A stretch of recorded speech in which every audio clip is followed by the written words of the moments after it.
그럼 이런 시장에서 한국 부동산 시장은 좀 어떤 영향이 있을까요?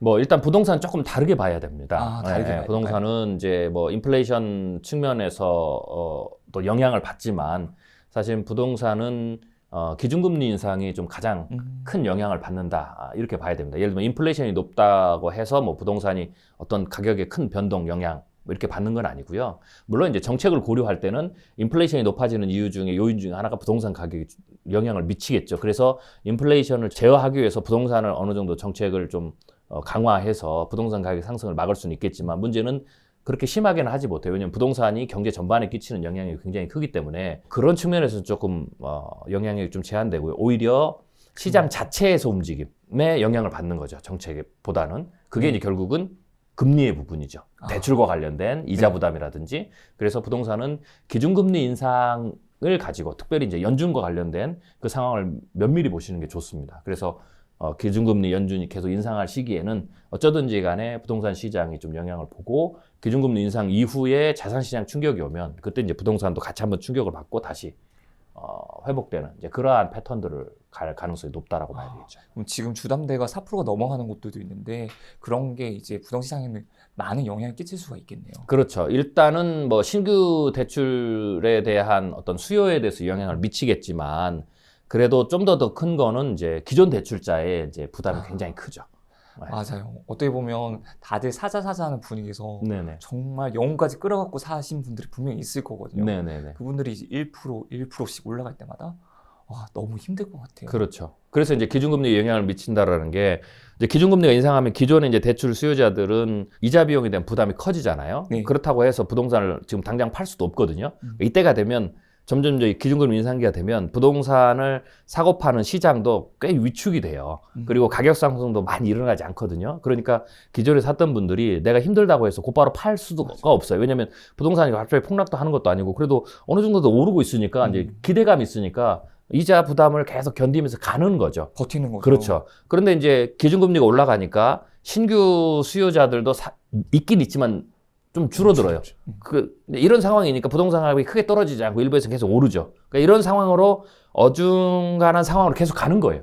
그러다가 이제 그 기준금리 인상이 맥시멈에 이르고 그러면 이제 반드시 경기 대침체가 오게 되고 자산시장에 대충격이 오면 이때 같이 쫙 빠지죠.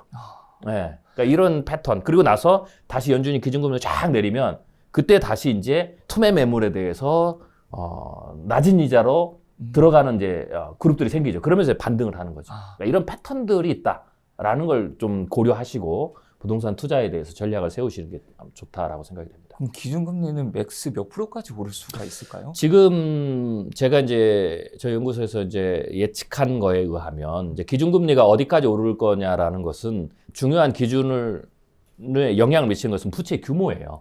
네. 네. 부채 규모. 보통은 이제 보면 우리가 이제 연준의 기준금리를 보면 계속해서 오르고 내리고 반복하지만 평균 주식은 계속 내려가잖아요. 네. 근데 이게 내려가는 이유가 있어요. 이것과 동일하게 움직이는 게 뭐냐면 부채는 계속 올라요.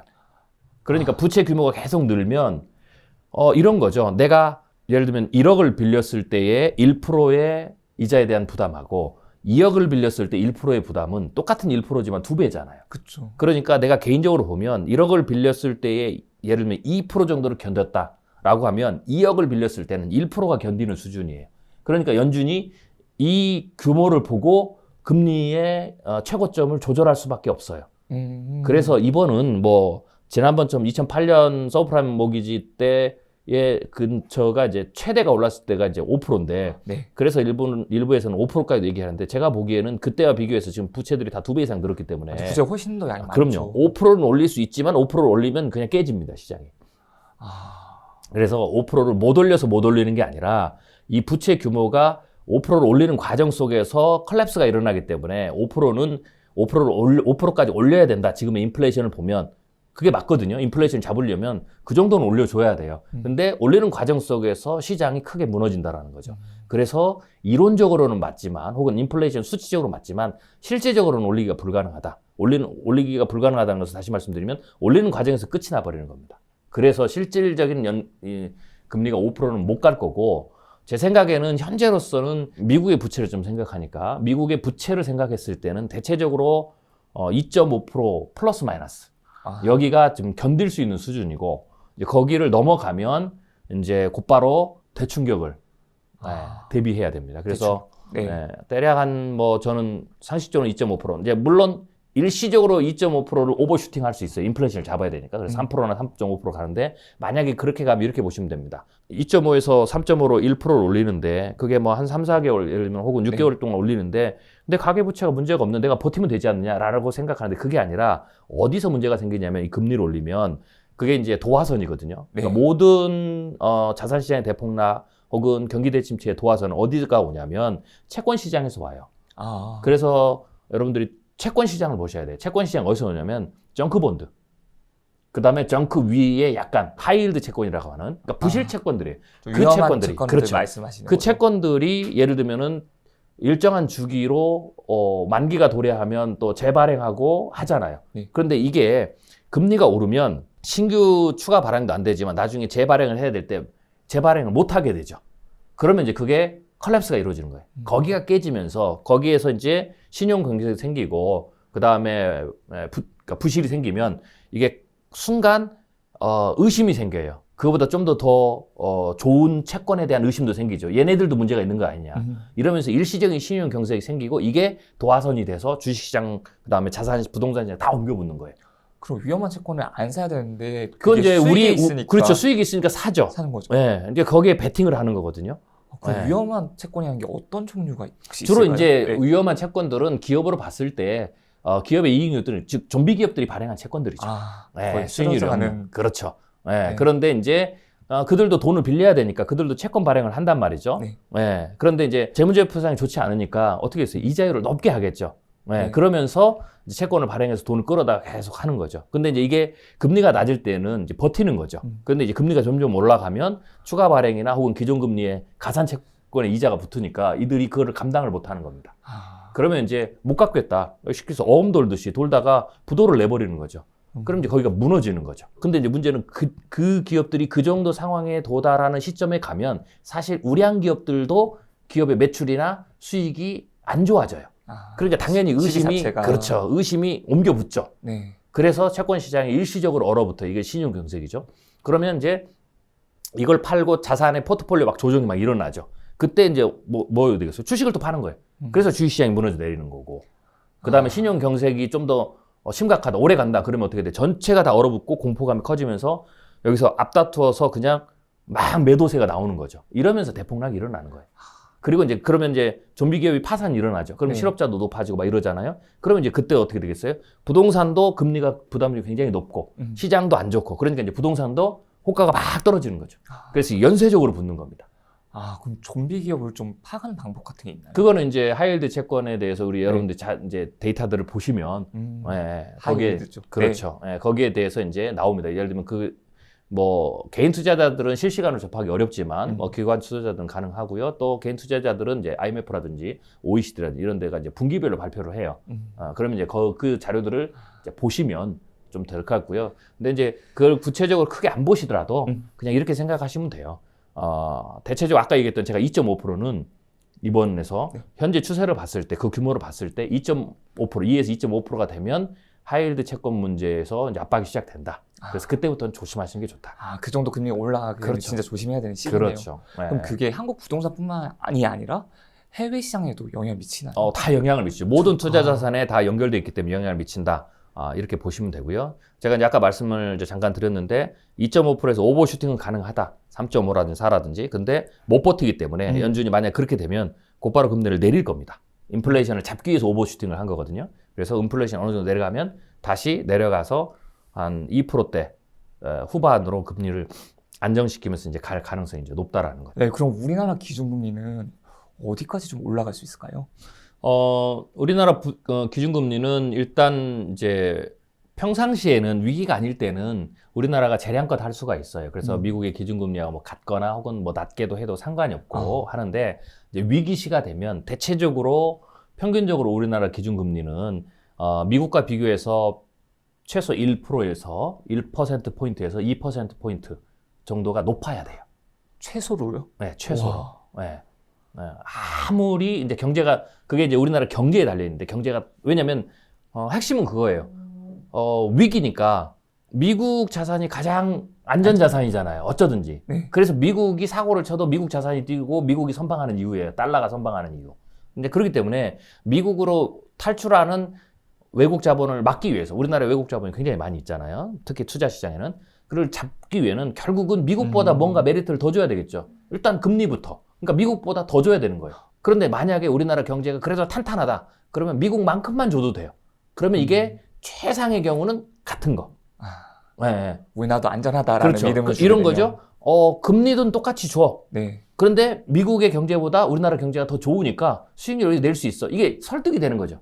그러니까 그 정도로 우리나라 경제가 탄탄하면 같은 수준이 되는 거고. 근데 만약에 지금 상황이 그게 아니잖아요. 네. 대부분 이제 위기 때는 그렇지 않거든요. 그러면 프리미엄을 얹어줘야 되죠. 그 프리미엄이 1%나 2%포인트가 된다. 아주 상식적인 거죠. 네. 와, 그럼 미국 금리가 기준금리가 4% 정도까지 갈 수 있으면 우리나라 6%까지도 생각해 볼 수가 있는 거네요. 그렇죠. 근데 이제 아까 말씀드린 것처럼 미국이 4%를 일시적으로 오버슈팅 할 수 있지만 쭉 끌고 네. 가지는 못해요.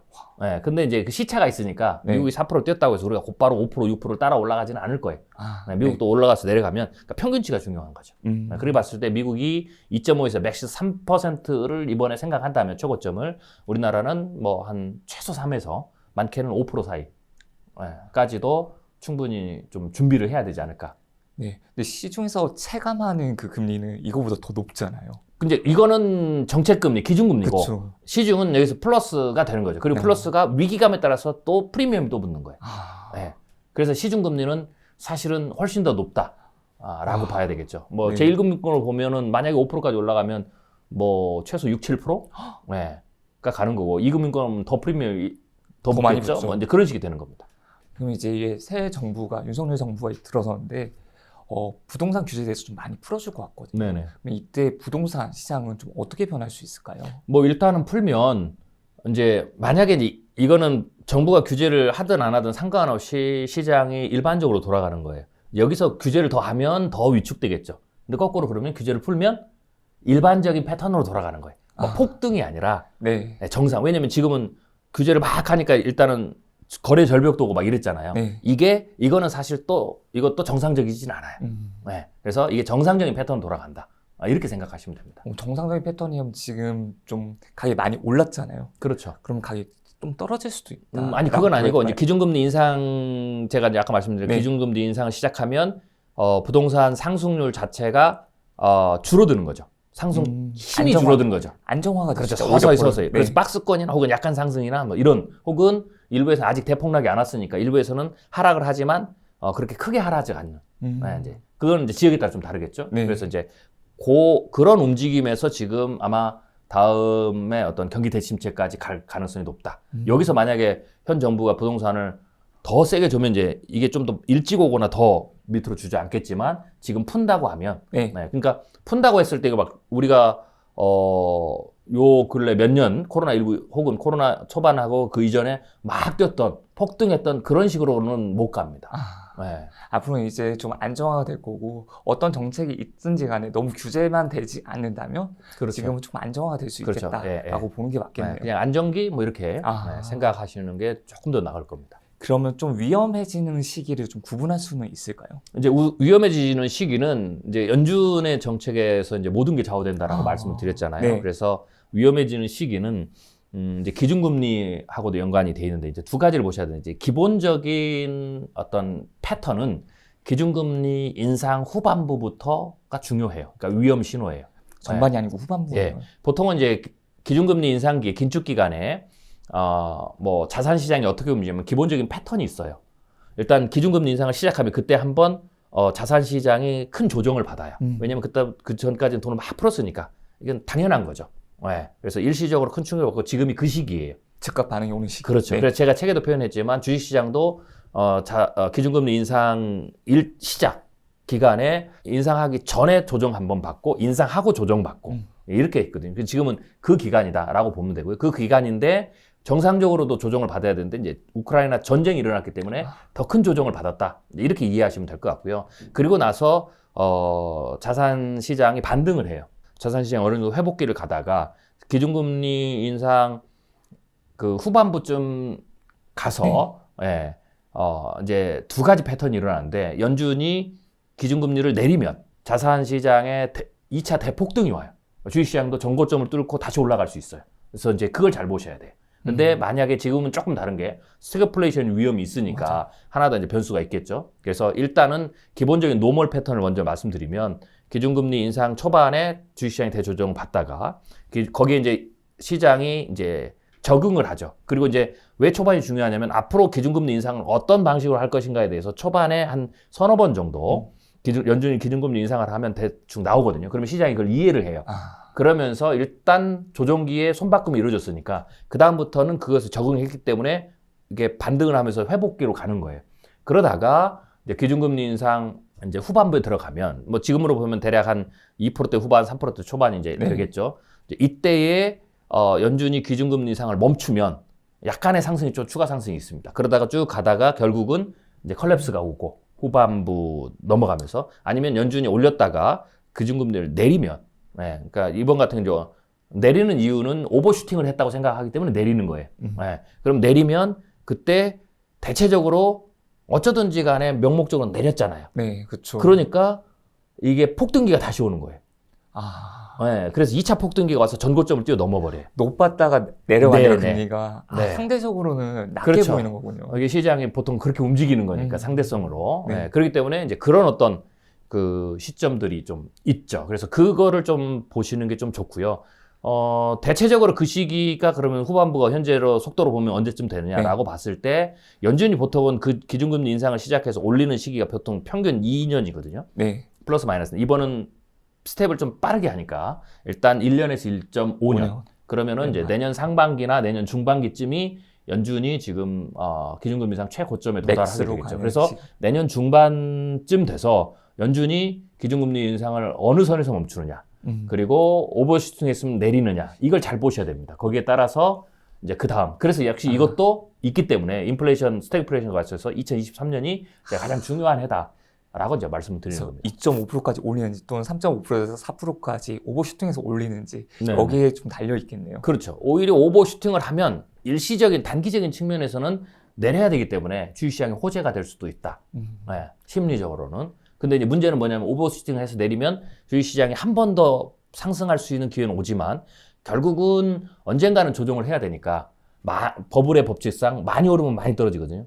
그러면 다음번 대폭락 때는 굉장히 큰 폭의 그 하락률이 있겠죠.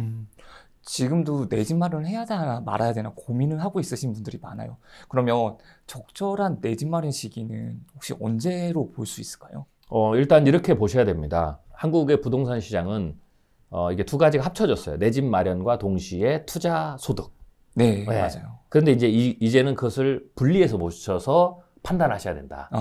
라는 거죠. 왜냐하면 그냥 내가 평생 살 집이다 이러면 사실은 언제든지 사셔도 상관은 없어요. 이게 뭐 반토막이 나는 어쩌든지 화폐 가치 하락이 있으니까 한 3, 40년 들고 가면 내가 평생 살면 사실 내가 산 가격을 언젠가는 회복을 하니까. 그렇죠. 인플레이션도 있으니까. 그렇죠. 네. 그러니까 내가 평생 그냥 나는 사서 나는 이 집을 또 팔아서 더 큰 집으로 가고 이걸 안 하고 나는 이 집에서 그냥 평생 살 거다. 그러면 사실은 문제가 없어요. 그리고 어차피 장부상의 가격이니까. 근데 안 팔 거니까. 그래서 그 상관이 없기 때문에 그런 분들은 사실 선택의 여지가 꽤 많고요. 대신 그럼에도 불구하고 그래도 조금 더 낮은 가격에 사면 좋으니까. 그쵸. 이럴 때는 이제 금리 인상으로 인해서 경기대 침체가 왔을 때 어쩌든지 모든 자산 가격이 떨어지면 부동산 시장도 호가가 많이 떨어지게 되니까 그때를 좀 생각하셔서 그때 사시면 조금 더 낮은 가격에 좀 사실 수 있을 것 같고요. 그 다음에 두 번째로 이제 투자적 속성, 투자의 가치로 보시는 분들이 있는데 이 투자의 가치로 보시는 분들은 이제는 선별을 굉장히 잘 하셔야 된다. 왜냐하면 한국의 부동산이 여러 가지 다양한 어떤 그 지역적으로 차별화가 있기 때문에 그래서 그런 부분들을 좀 보시면서 가시는 게 좋고 또 하나는 지금부터 사신다면 과거에 얻었던 투자 수익을 얻기에는 굉장히 어렵다. 라는 거죠. 그래서 그런 부분들을 좀 참조하셔서 큰 수익. 그러니까 물론 이제 이거는 뭐라면 액면가는 클 수 있어요. 네. 왜냐하면 물건 자체가 현재 액면가가 크니까 예를 들어서 10억짜리인데 1억이 오르는 거. 그래서 1억이라는 액면가는 크죠. 투자해서 나 1억 수익 얻었어. 그렇지만 중요한 건 그게 아니라 10억을 투자했는데 1억을 얻으니까 10% 수익밖에 안 되죠. 그러니까 그 비율상 액면가의 착시에 현혹되지 마시고 언제든지 투자 수익은 결국 비율이니까, 퍼센테이지니까 그렇게 봤을 때 음. 과거에 얻었던 그 투자 수익을 얻을 수 있는 것은 조금 이제 무리가 아닐까라는 거죠. 내 집 마련 하시는 분은 좀 길게 보고 뭐 지금도 들어가도 되지만 투자를 하시는 분들은 조금 더 좀 경기가 침체됐을 때 네네. 이때 좀 들어가시는 게 더 낫다라고 네네. 보는 거겠네요.